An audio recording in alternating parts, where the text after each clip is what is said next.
Baseball is filled with history, stories, and stats and lore dating back to the 1800s. But a man with a firm place in Houston baseball history has found a second life after his playing days ended, studying things from much, much further back. Brad Lidge pitched for the Astros from 2002 to 2007 and was for several seasons a dominant closer in the game. He earned the nickname Out Lidge because once he took the mound, it was lights out for the opposition. Lidge was part of the 2005 World Series Astros team, and after he was traded to the Philadelphia Phillies, he recorded the final out in that team's 2008 World Series victory. Since retiring from baseball, Lidge has found a second career in archaeology. He now has a bachelor's and master's degree in the subject. He's worked on archaeological dig sites in Italy. He's beginning a PhD program in the fall, and he was recently named to the board of advisors for the Penn Museum in Philadelphia. Lidge tells Houston Matters producer Michael Hagarty how downtime on the road during his playing career led Lidge to his new pursuit. They began, though, by discussing the highs and lows of Lidge's days pitching for the Astros, including, of course, how he moved past one notorious home run he surrendered at Minute Maid Park during the 2005 playoffs to St. Louis Cardinals slugger Albert Pujols. That first game at home in Houston, so to speak, I mean, those things are near and dear to my heart because they're, the fulfillment of a childhood dream. And so, I'll always remember, the injuries I had and the surgeries I had going through the minor leagues and, being a first round pick for any organization, you want to kind of make them proud. But I had so many injuries. In fact, I think I remember reading Baseball America at one point in the minor leagues. I had played 3 years and I had as many surgeries as I did wins as a starting pitcher. So it was not going well. So just getting there was, for me, just felt like a huge accomplishment.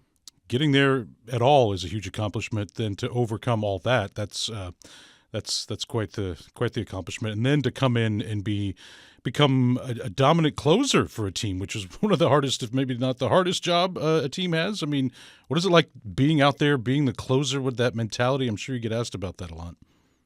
Yeah. Well, I was, fortunate to I had one start in my career, and it was against Milwaukee. Not long after I got called up in September for the Astros, and I actually thought I had a good start, but Brad Osmus, our wise catcher, told our manager that he thought I'd be better in the bullpen. Which at the time I was like, "Oh, that's a gut punch," but he was saying, he's like, listen, he's like, your fastball and slider combo could eventually make you a closer at some point, which, who knows where you'll be in a rotation, but if you could be a closer, that's a pretty awesome job to have. And so I'm grateful to him that he suggested that even though at the time I was not. Eventually I got to be that, got to be a closer, and I got to have one of the best mentors a closer could possibly have in Billy Wagner. I was very fortunate to be able to get into that role.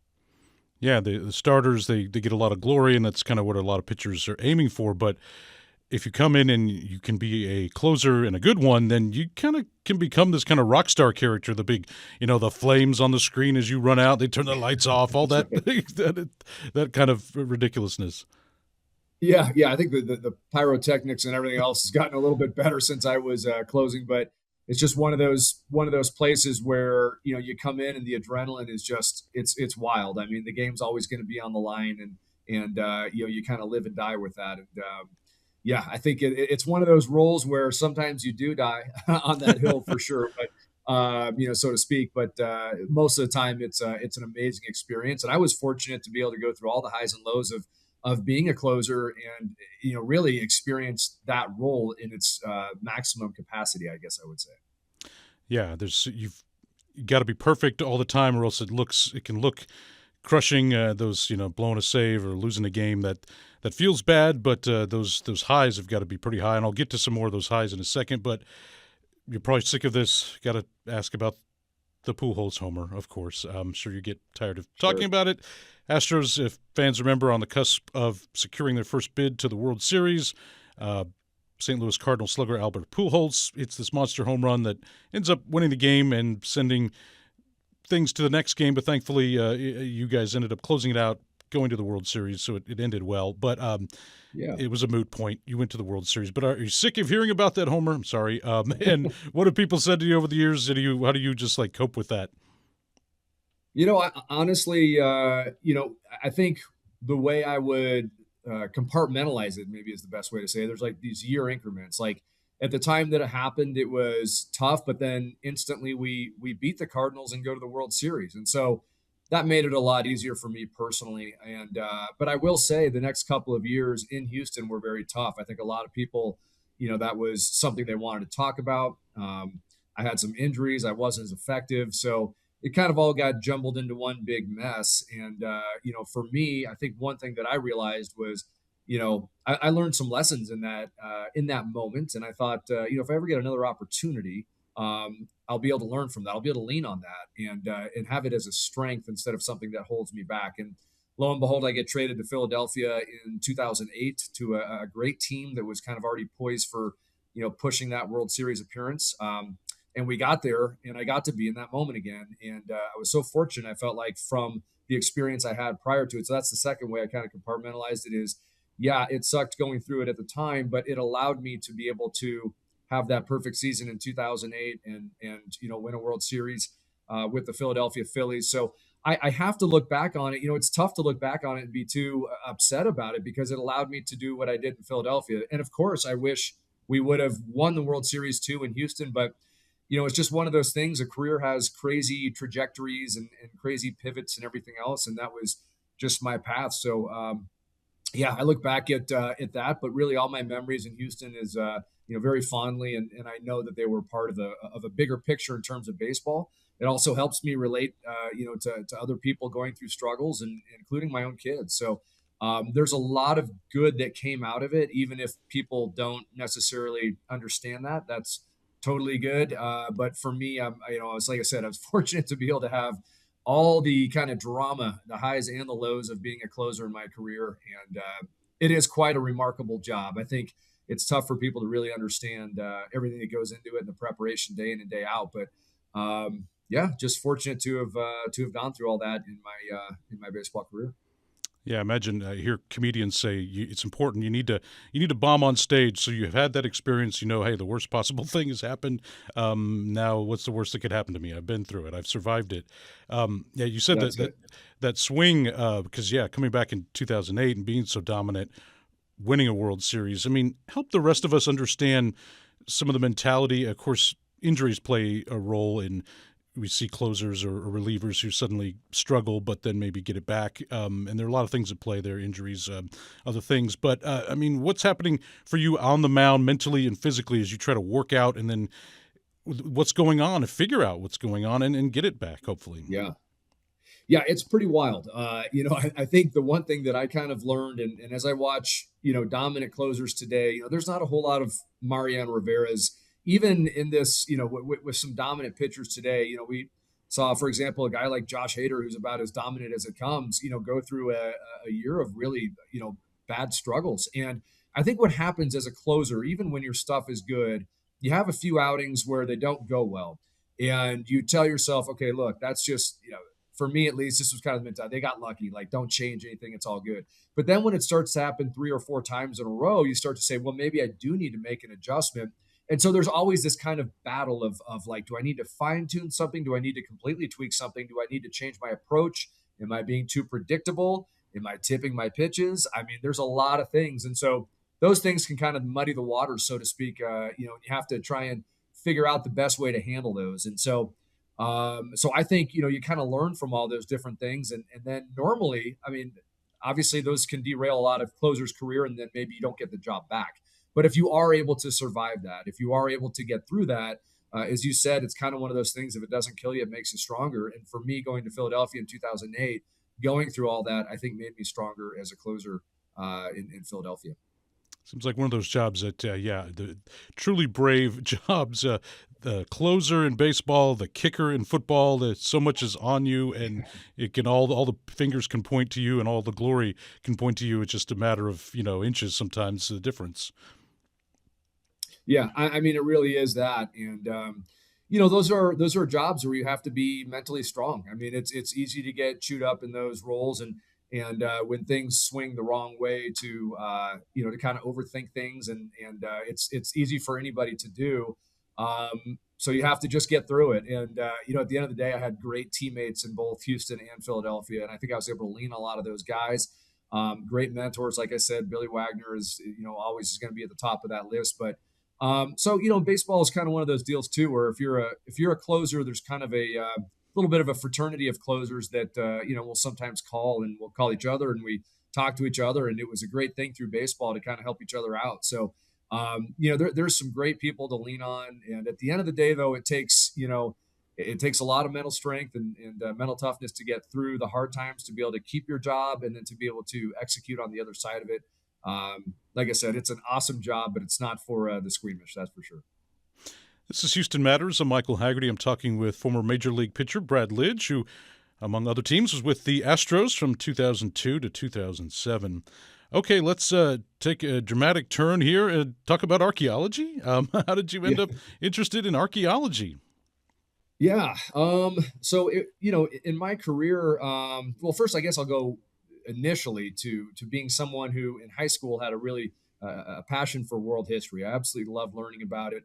I went to college at Notre Dame, and even though I was a marketing major there, I always, loved world history. And I think somewhere in Houston, I realized, we're on the road trips, these road trips, we have a lot of downtime.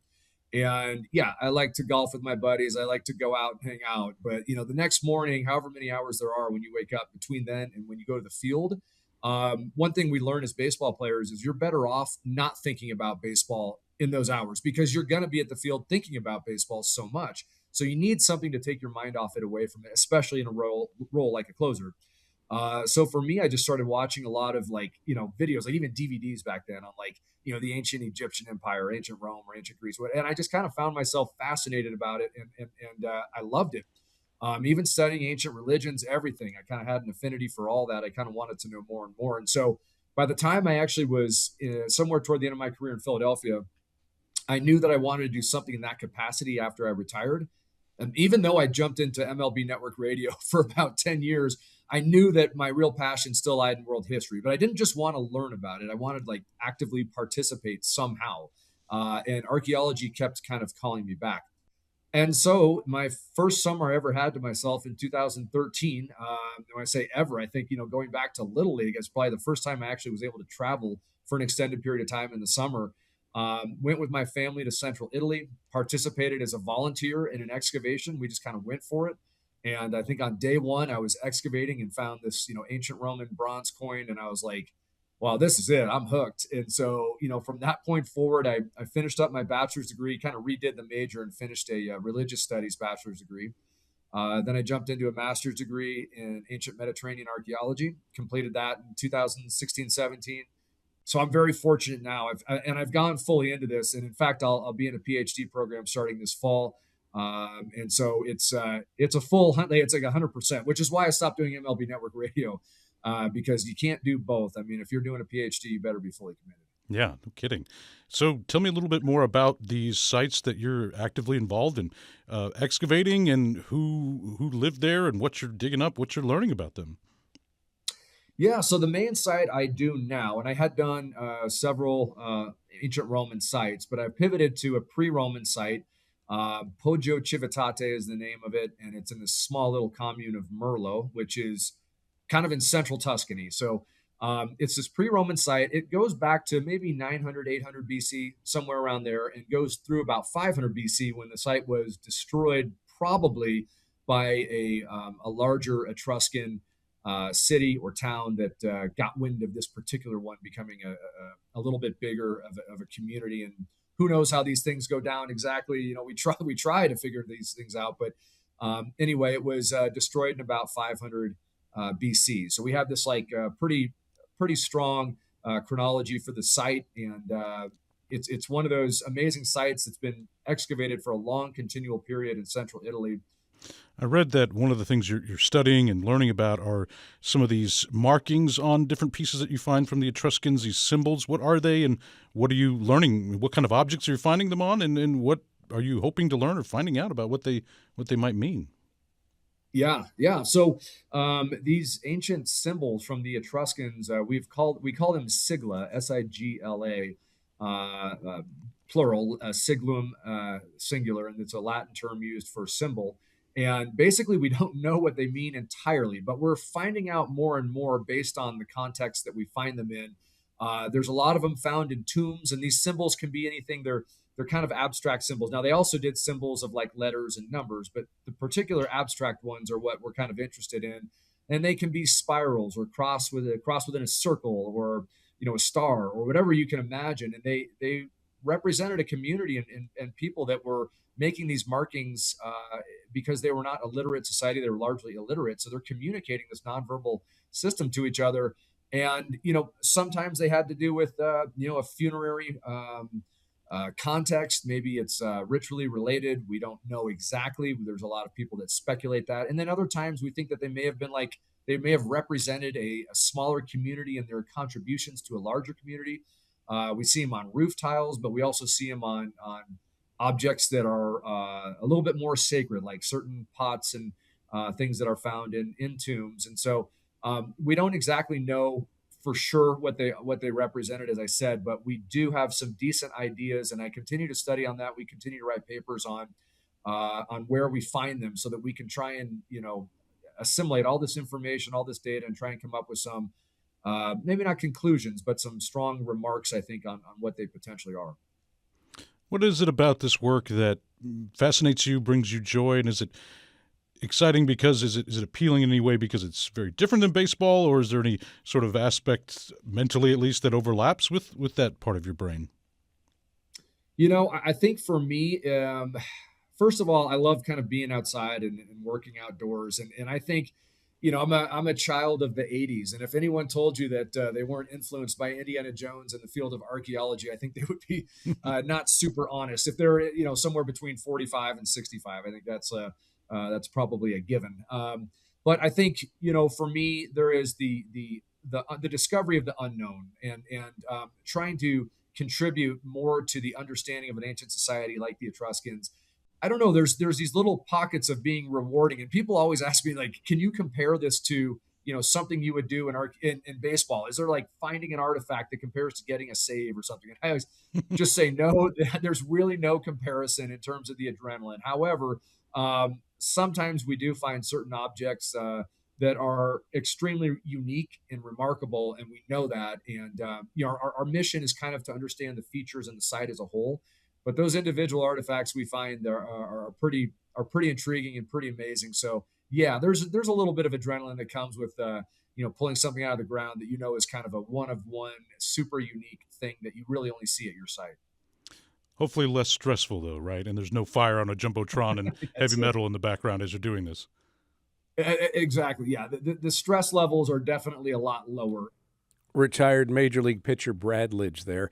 He played for the Houston Astros from 2002 to 2007, won a World Series with the Phillies, and as we just heard, is now going to pursue a doctorate in archaeology starting this fall. Lidge was recently named to the Board of Advisors for the Penn Museum in Philadelphia. He spoke with Houston Matters producer Michael Hagarty.